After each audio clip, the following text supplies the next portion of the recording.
Well, good morning and welcome to our Power Series here. We just want to thank the Portsmouth, Ohio Chamber of Commerce for sponsoring this, for promoting this in their newsletters and making people aware.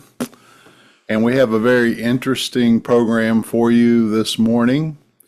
And the name of it is A Trusting Mindset. This one's a little different. But the subtitle here is a great lesson on how to perform better.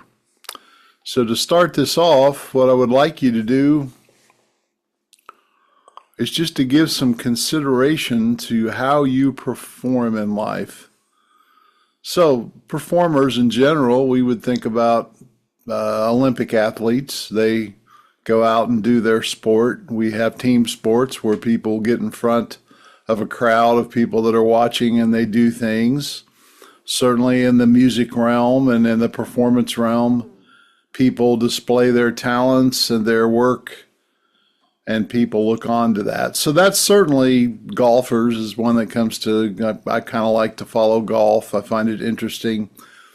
Those folks are typically really good at what they do and people watch their performance.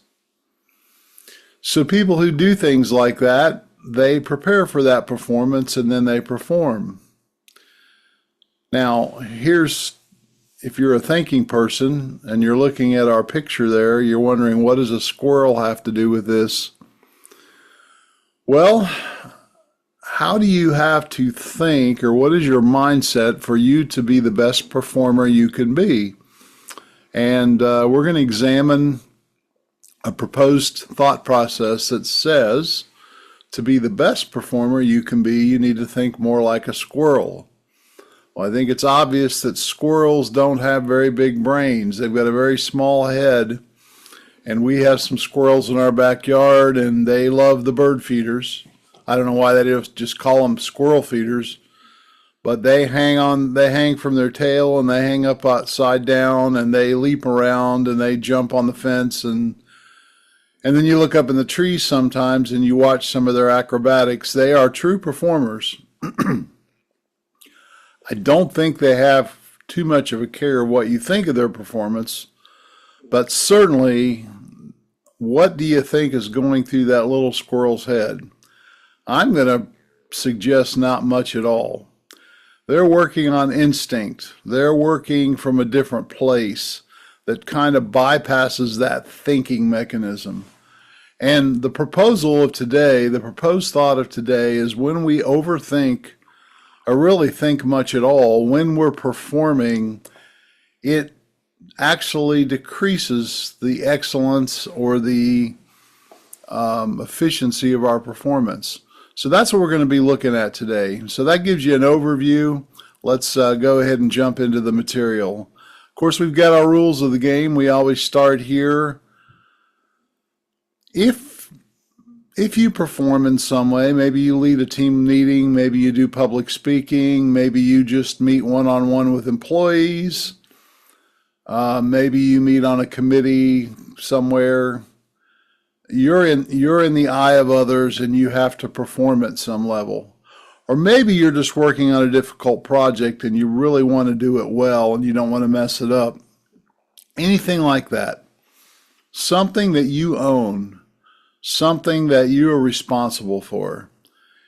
You want to be the best performer you can be. That's what coaching is about. And to do that, you need to own it. You need to say, I need to get help, or I can get help. I can get help. I don't have to have help. I don't have to have coaching, but I can get somebody to help me do it better. I'm going to own that and do the best I can. Take advantage of the resources. I'm going to participate in whatever I'm doing. I'm going to put all in. My fifth grade teacher, Miss Apel, said, Mr. Beam, what you get out of life is what you put into life. I'm going to drop my I know, and I think this one really enters into this principle. My thinking and my thoughts and my so-called expertise can often get in my way. I need to kind of lighten up and have some fun, get rid of my I know, just be curious and go for it. That's what the squirrel does. And sometimes he messes up, but usually he's quite entertaining and does some amazing things. So let's jump right into this. There's our squirrel. We don't want to forget him. And here's here's the first place that mentally we kind of get shut down sometimes and don't do so well. And here's the question, the coaching question of the morning. Do squirrels care about your opinion of their acrobatic show? I think we would all agree that they probably don't. They're not up there stressed or worried about what we think of them. They're operating an animal instinct and just doing what they do. Why would I ask that question? What if you didn't care about other people's opinion of your acrobatic show? If you were going to get up and speak to a group of 50 people and you really didn't care about what they thought of you or how you were presenting or what you looked like, how might that change your performance? That's the question that we want to keep swirling in our heads this morning. So what is this trusting mindset? What are we trusting? Well, this is not a program that says you shouldn't prepare for your performance. This is not a program that says you shouldn't work on yourself and practice and put in the hours and the time. And during that time, you really want feedback. You really want to be a little bit critical of your actions and how well you're doing. You want to engage your mind. You want to think. You want to improve. You want to practice. But that's not the trusting mindset. The trusting mindset is you're ready to go on and be on the stage. You're ready to perform. You drop all of that analysis. You drop all of that critique. And you just take a deep breath or two or three. And you take that stress and that stage fright and you channel it into just having the time of your life. You're just going to go and just let it go. Let it rip.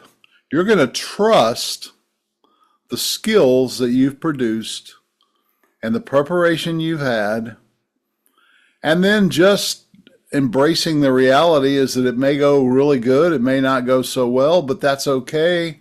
I'm just going to trust the process and go for it. Not going to get into that analysis paralysis. This concept comes from a person, Dr. John Elliott, a psychologist and a brain scientist. He has an author of a little book called Overachievement. You can look that up and find it. And what he says in there is that a high performer's brain works more like a squirrel's brain than an Einstein brain. In other words, he's done a lot of research that says the best performers in the world, the top performers in the world, the top sports people, the top artists, the top thinkers, and we use that in the sense of when they come out and they have to perform, they trust their instincts, they trust their intuition, and they just go for it. They get very present with what's happening. They're not distracted about concerns and worries of, am I prepared enough? Am I good enough right now? They're not thinking about what people are going to say about me later and how they're going to critique and criticize me. They are in the moment and they're very focused on the goal of winning or of pulling off a good performance, but they're not worried. They're trusting their instincts.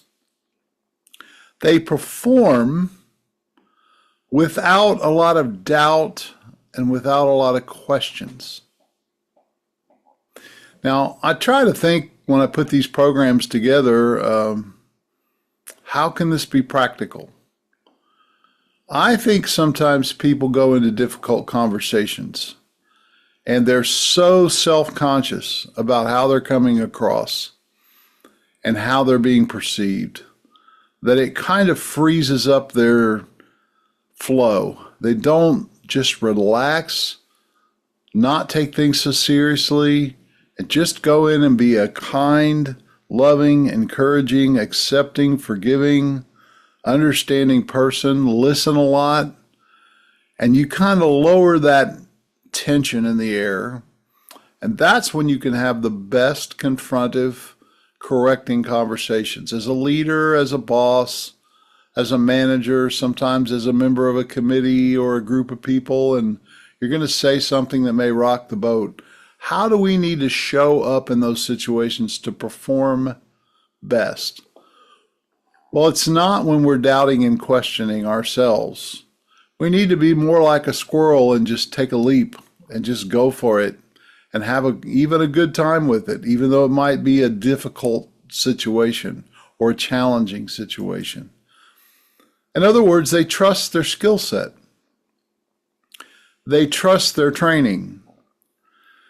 They may realize that I can always be better, but I am what I am right now, and I've come as far as I'm going to go, and I might as well go for it. It's a unconscious competence. They kind of switch into that unconscious mode of I'm just going to kind of relax. Now, that doesn't mean free of all stress. We want some energy in what we're doing. But we use that so-called stress as positive energy to get things done. And then we just do it. We just perform. We just use a trust. Our mindset is we trust that we're okay. We're great where we are. In fact, we're maybe even a little overconfident. And we just do our thing. It's this distinction. We talk a lot about distinctions on our programs. It's a trusting versus a training mindset. Now, training mindset is not bad. In fact, a training mindset is essential if you're going to be the best you could be. I want my performances even to be criticized. I want feedback on how well I'm doing. I just don't want to be caught up in the world while I'm performing, thinking about the feedback I'm going to get. I want to be present with what I'm actually doing. It's a dropping of self-judgment or criticism, that trusting mindset. It's a fearless focus. It's not getting relaxed and sleepy and kind of losing my way. It's staying very focused and very clear on what my objective is. And specifically, I'm thinking of golf, for example. The particular shot I need to do right now, I'm totally absorbed and focusing and thinking about and feeling the shot that I'm about to make. And that one shot that I'm making is the most important shot for that moment. The next shot will be the most important shot. But a high performer is able to shut down everything but the present moment. It's a full engagement. It's a full presence. It's a full experience. It's a full enjoyment of the actual performance. It's a thrill. It's fun. When people go out and play these games and perform these musical performances and they're really enjoying themselves, that's when they're doing their best. It's when they're free like the squirrel to do the acrobatics. They're just following that instinct. I really think there's a spiritual connection here too. And I want to open up that conversation for a moment by asking this question. What is your true purpose? And then when you fulfill that, who gets the credit? I'll be a bit transparent today about that as I get a little bit older and see that my days are numbered, and you start to see that you're more at the end of the life than the beginning of your life. You think a little more about these things at times. What is my purpose in this life? Well, I really think for me, it's to bring the most honor and glory to God and my Savior as I can. Well, how do you do that in the Christian arena? You do it by serving. You do it by helping other people. You do it by making a difference with the skills and the gifts you've been given. And then when you get in this flow, you get in this trusting mindset when have these conversations and I just get in the flow and I have a trusting mindset and I'm not overthinking it and I'm not being self-conscious. And believe me, this is all learned through the years, but I'm speaking to a group of people and I'm just there and I'm enjoying the energy. I'm using any kind of stress or nerves there just to channel to do better. My ears are huge. I'm listening. I'm engaged. What is my true purpose in that meeting? It's not about me. It's about bringing value to the people that I'm serving. And then when the accolades come, and sometimes they do, and people are very appreciative and nice and they give a lot of gratitude, where do I direct the credit? Well, I try to do this more and more as I get older because it's the truth. The truth is, I'm a steward. I'm really not an owner. I'm a steward. God's given me gifts. He's given me abilities. He's given me talents and things to do. He's given me the strength and the breath of today to get better at it. He's given me the heart to care about the people I'm serving and not be so caught up in my own desires.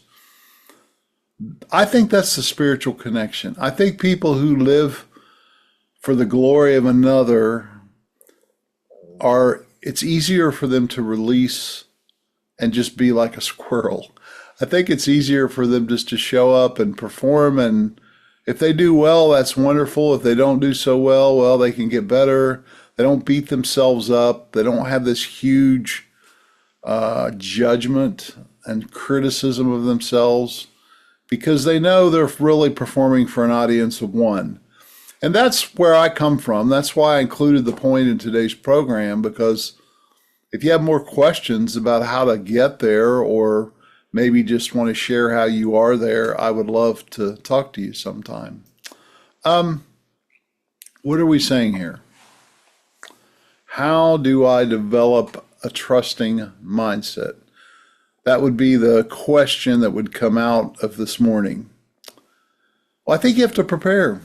And see, this is where I don't want you to get confused. There is a training aspect where we do think and we do strive and we do work and we do practice and we work on our content if we're speaking and we think about the questions we're going to ask and we think carefully about who we're serving and who we're going to perform for, how we're going to help somebody and the person we're trying to help. And we think about our own limitations and where we need to be better.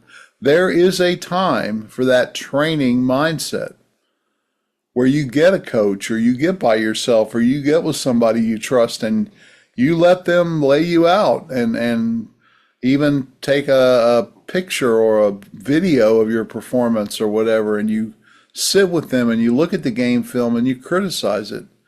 We're not criticizing the person, we're criticizing the performance. And through that, you can learn where you need to have some more practice and more skills. So you prepare thoroughly. And then on the game day and on the performance day, you learn how to flip the switch and say, I'm done. Now I'm just going to go perform and enjoy it. I'm going to quit micromanaging my performance. And I'm just going to let whatever skills that are there do the work. That is the trusting mindset. I'm going to trust in my previous preparation and just trust that what I have is what I have. And it's going to be what it is. And that's okay. That is a trusting mindset. And what Dr. Elliott would say is when you're not thinking or you're being that way, you're more likely to have a much better performance. Analysis paralysis and overthinking will really cause you not to do near as well because you're not focused on what you're doing. You're focused on other things. So I hope that was helpful today. It's a very simple presentation today. It's a really one basic theme and idea. And I hope as you review this, and you can always go on the website and watch it again, that it will be helpful for you. So, same offers are here for you today. I'd love to have a conversation. If you've got a current challenge right now or a current performance you're going to give, or you want some coaching help and assistance, call me. I'd love to talk to you, just help you out. That's what makes my day go, is helping other people. Second, if you want a slide, copy of the slide, you want an article or two that support this, be glad to send that to you. And third, over the years, of course, with the help of the chamber and the other people that have been supportive and sponsor, I've developed an archive or a library of hours of video training on YouTube that really cover many, many different topics, coaching topics of how to have a better business and really how to have a better life. All of those links are on my website and free of charge to you.